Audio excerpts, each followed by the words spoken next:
Rob Bottin, who designed the original Robocop suit, is revered by many, especially myself. And I speak for Mike that we're both huge fans of the original Robocop.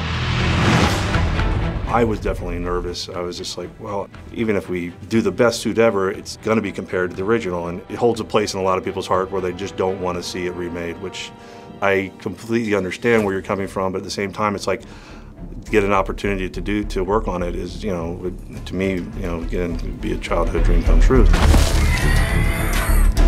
As far as the suit goes, Jose approached it from a very scientific standpoint. He looked at what could be done, how would it actually look, how would it be to create something that could perform the stunts that needed to be performed, and what would a man who was no longer had his limbs, for instance, and was basically just a few body parts, what would be required to create this machine? Legacy Effects built the suits in LA, which is Stan Winston's old company. They have so much history in, knowing how a suit functions and guiding us, and like, you might want to rethink this joint here, in your design. So as we went through all those processes, we really got it down to an art. The first thing I had to stress was, okay, we got to get our actor, and we've got to find someone that's tall and lean. That's always the challenge. So it helped that we had long, tall, lean performers to build up and work on top of. Thankfully, Joel was a great body type to work on top of. I think he's about 6'3". He's lean. The whole idea was to keep those proportions. You're under arrest.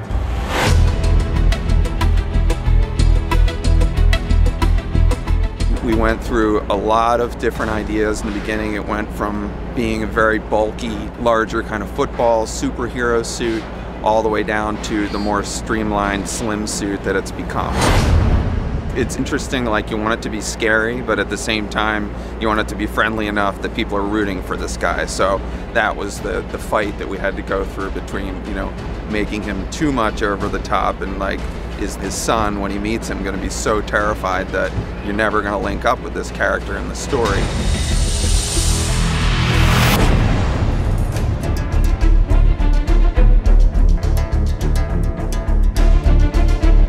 We knew that the V1 paid enough homage to the original, and that we're hoping that people would look at that and say, oh, okay, they're respecting the source material, and there's fans making it.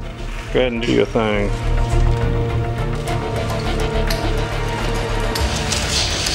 Pretty badass, man. It has a lot of the detailing of the original Robocop. It isn't the original Robocop, but it's close enough to really tip our hat. We wanted that V1 suit to be very, very similar, and I think everybody did. And when we were working out the colors, we paid very close attention to what was done before. It's not just silver.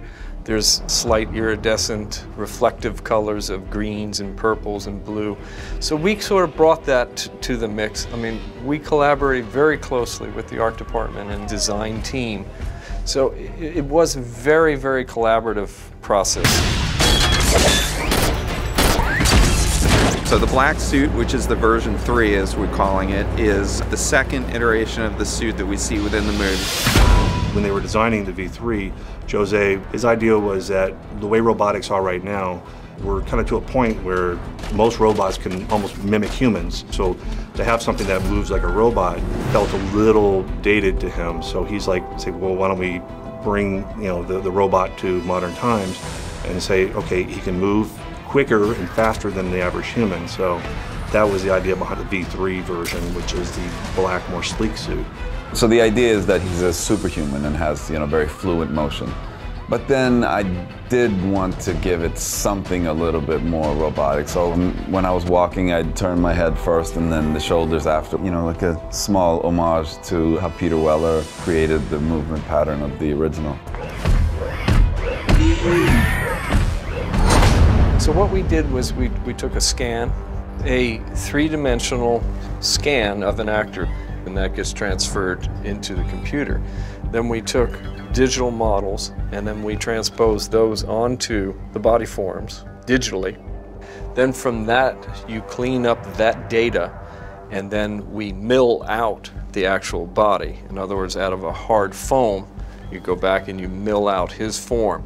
That gives us the basis for which we'll work on. And we'll have his head, and we did an old-fashioned life cast. They put my whole head in a silicone cast so they could get like every little detail of my head, and you go in deep, you zone out because this silicone mask completely encompasses your whole body, and you just like breathe through your nostrils for 30 minutes.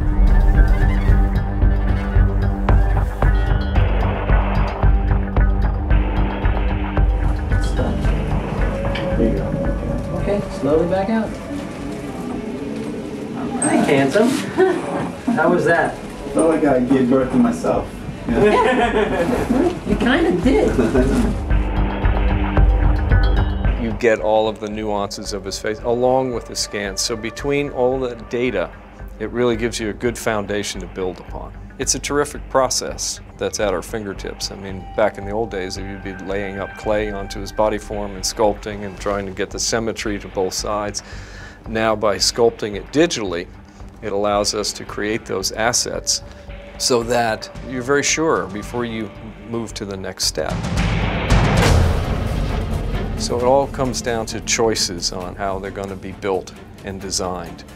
And once we get that approval, then all of the parts need to be broken out to be rapid prototyped. They're light-cured 3D printing process, so we create all of the parts that way. Then they have to go to our model department, they clean them all up, make sure they're pristine. Then they're molded, then they go to the fabricators.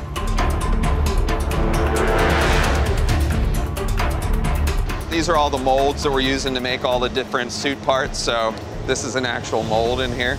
That's his forearm, and this is the piece that comes out of it. Then it needs to be trimmed and finally finished and then sanded, and we're done.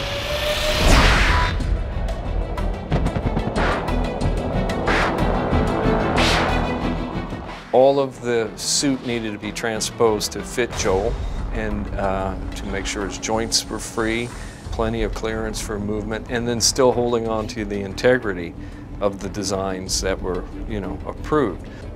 As they're starting to build it around the actor, we're saying, okay, this piece, being a forearm piece, the forearm only moves at the wrist and at the elbow, so everything can be pretty solid. We don't have to make that out of a super soft material. We can have it something a little more rigid. And then something like the shoulder, which has a lot of mobility, we have to figure out ways to leave that mobility for the actor. So there's a lot of soft parts underneath, kind of shells over top, so that allows for complete mobility. The basic concept behind the whole suit is he's got an under layer that is made out of this rubbery material that is the closest to his skin, so that anywhere you're seeing through his armor, it kind of reveals these little details. So we don't get too much into what these look like. It's really just about the very little glimpses that you see, so there's some texture underneath. So this is the underpiece to his shoe. So this is for our stuntman. This will go underneath, and then on top of this, we add all of these pieces of armor that wrap this. So you'll see very little, just little peaks of little details. If you sense you need a weapon or are threatened, the visor goes down and the system makes the weapons available. I like the visor because it also refers to the original Robocop, and it plays with the idea of, looking kind of friendly, and then all of a sudden looking very scary. The visors were real. There also are computerized ones. When you see the shield come down, that's a computer shot.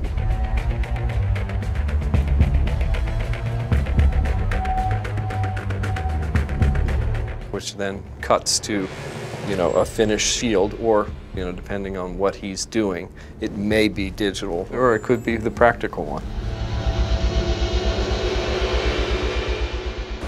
I actually put this on and ran through the shop. It was a bit of a trick for the visor because, you don't want to reflect the world in it. You see your camera department in the visor, so you want to keep it as dark as possible, but you can't keep it so dark that you can't see through it. And then also having the red light through there was another task that we were trying to figure out, well, how do we do this and have them still see? And, it has to be hot enough for the camera to read and so on and so forth. So it was definitely a challenge all their own. So this is it. When we first met Joel, he was super excited to get in the suit. He wanted to inhabit Robocop, we wanted to be Robocop. So after the our first test fitting, happened to be a particularly hot day here at the shop. How's it feel? It's pretty hot. Knowing that there's going to be long days of this, I'm sure it took him back a little bit, thinking, what did I get myself into? In fact, we have a cool suit that we had on him the entire, pretty much the entire shoot. A cool suit is a mesh vest with a series of water hoses that are sewn into the vest that is plugged into a cooler with a pump that pumps the cool water into the vest, which keeps the actor's core cooler and makes them a lot more comfortable where they can't get out of the suit. It'll cool them off in a hot environment like under studio lights. Play cooler? Huh? Is it working? Yeah. But there was a moment when we were on set and Michael Keaton comes up to him and starts comparing Batman suit to Robocop suit and talking about how who had it worse? Yeah, who had it worse. I mean, Batman suit was so cool. I mean, it just was, it was ridiculous and tremendous at the same time. His is kind of like that, but I used to tell Joe what a big baby he was all the time.